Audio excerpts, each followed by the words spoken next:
reshape my approach. I love it. So, one of the things that, I don't know if you know who Nellie Galan is. Do you know who Nellie Galan is? Well, the name is familiar, but no. I feel like you guys need to connect. So Nellie she was the first female CEO of Telemundo. And we had an interview with her. She would be someone probably that would be great for you to connect with as well. But she talks about the fact that she saved so much of her money while she was working at Telemundo, while she saw other people doing this and other people doing that. And when you were just speaking, it made me kind of think about, you were at this job and you were looking at the next chapter, right? You may have known it or may not have known it, right? But you were just like, wow, there's an opportunity there, and I didn't see it before. And the lights went off, and when the lights go off, you can't turn them off. They go on, and they stay on. And even if you don't act on it, you will always feel something about the fact that that the lights went off. Okay, and so for us in life, it's like, how many times do the lights go off on us that we should act on, right? Because you never want to be thinking about, man, I remember when, So Nellie just talks about the idea of saving a lot of your money while you're working to help with that transition. And while you were talking, it made me think, in this moment of COVID, we should be saving our money, right? And so this is the moment to save. And she recommended having a 2 to 3 years worth of your salary. And I was like, whoo, how did we get there, right? Somebody said, 2 to 3 years worth of your salary. And I remember listening to Lisa Nichols, and she talks about how she saved $60,000 for herself, and that became her dream fund. And she did that with $250 every month here and there. And over her 5 years, it became $60,000, right? And so you never know where you can start skimming back. So to your point, Dia, when you are looking at something and you're doing the math, because all of us have, and you are thinking about something and this is the math on that, you actually have the financial runway to be able to make that jump, right? Because the stakes are higher when you get older. You got kids, you've got stuff, and when we're younger, it's just like, I can do it, like maybe my parents will let me live in that one room they still have at the house. So I encourage young women to think like that. You probably do. If you have a room, you still got a room. I would always say to myself, the bottom is I just got to move back home. But that's my bottom, and that's still a privileged bottom to have, right? It's a privileged bottom, and I think we have to also know, though, that it is a great misconception. As important, it is critical what you said to save, but you will never save or work your way to wealth, right? That's so right. You know what I mean? Just to be clear, and that is something that you need the savings for the comfort, you need the savings for the bridge, but it's also as simple as, do you have to, maybe you got to sell 100 t-shirts on Friday. It's both. How do you figure out how to invest? How do you learn about how to be a part of the stock market? All the wealth that's created in this company that's not in this country, that's not inherited, is coming from the markets and investments, real wealth. And for the most part, the difference in the work you are doing to make $40,000 a year is not that different in what it is to make a couple $1 million different. It might be different to make 300 million, but the 40,000 to the 2 million is probably not that different. So it's just a matter of your approach and the efficiency of your time. I love it. Okay, Dia, my last question. You talked about being in the room with billionaires.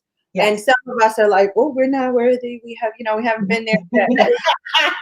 But you talked about them being regular people, right? And so is there something outside of, just the humanity of that, right? Which seems so unattainable for others and so aspirational for others. Was there something that you gleaned from the billionaire lifestyle that, had you not been, predisposed to it, it might not have been something that you would have thought about in that manner? And this isn't just what maybe you engage with Puffy, it's more also like anybody that he brought you around. And I don't need names. We don't need names for confidentiality. I know that. One thing you hit on already, right, is spending money where it makes sense. It's not the frivolous spending things that have no value, I think was important. I think another huge thing is component was just the efficiency of time. This is something I care a lot about, and I found that people who are really self-made, to clarify, high net worth, if that's a thing really, because we all contributed to anybody that's making it, is the truth is most of us waste a lot of time Now I'm 45. I go back to BRN Group in Queens, New York. I talk to people that I knew 25 years ago. They are literally saying the same things they were about to do, right? There's a tribe in Africa that does not have the conditional tense. Would, should does not exist because you did it or you didn't do it.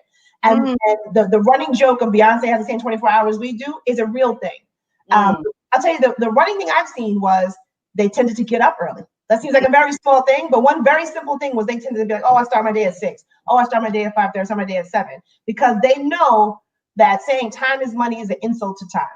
And that you have got to get the most out of your day because it is the most precious gift you have that you can weaponize to get the best out of your life.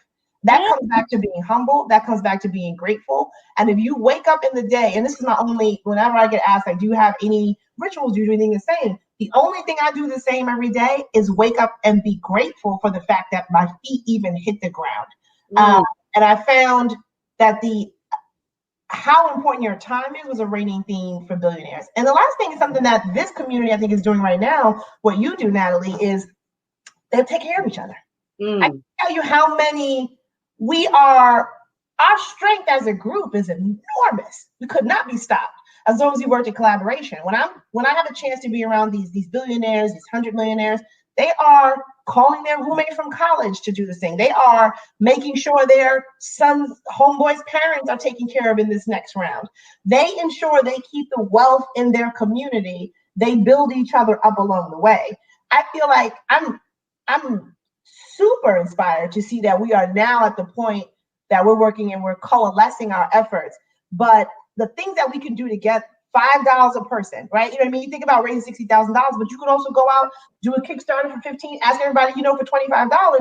The things we can build together, we will be unstoppable. And that's an incredible tenet that I feel like I've learned in those rooms. I love it. Dia said, weaponize your time. I felt that one. I was like, yes, this is the closing church session we having right here. It has been so amazing sharing the stage with you today. I am grateful for your time. We at Walker's Legacy are thankful for all the gems that you have shared and the time that you have given us and the community of women that we represent. And we would just love to thank those who joined us for today's conversation. And obviously this will be available on demand. So if you missed anything, feel free to join us back again on Facebook, YouTube, or on Twitter to view it again.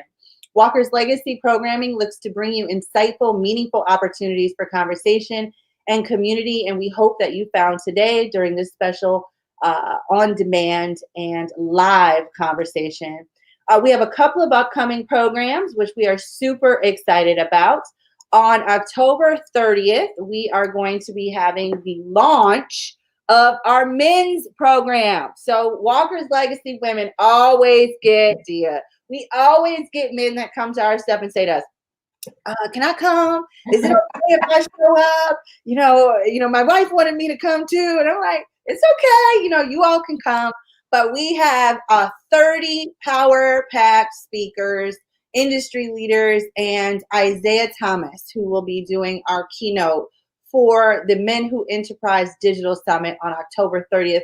Check us out online and learn more about that. We also have our weekly Co-work and Connect series coming up on Wednesday. And last but not least, we have Arlen Hamilton joining us next week on the 23rd for a conversation with investors.